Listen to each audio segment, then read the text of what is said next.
పంపలేదు గో అన్నో నల్లోట డబ్బు మీద ఆశ లేదు గో అమ్మ పరలోకంలో మీకని తరం కూర్చుకోమన్న రాజు దూపే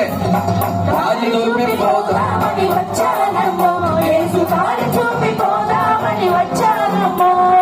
దారి చూపి పోదామని వచ్చానమ్మో యేసు దారి చూపి పోదామని వచ్చానమ్మో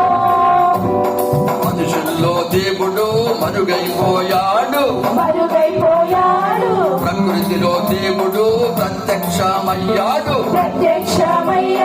మనుషుల్లో దేవుడు మరుగైపోయాడు ప్రకృతిలో దేవుడు ప్రత్యక్షమయ్యాడు పేరడిగి అడిగి నేను వేసారిపోయాను రాజు దోపే పోదామని వచ్చానమ్మో యేసు దారి చూపి పోదామని వచ్చాను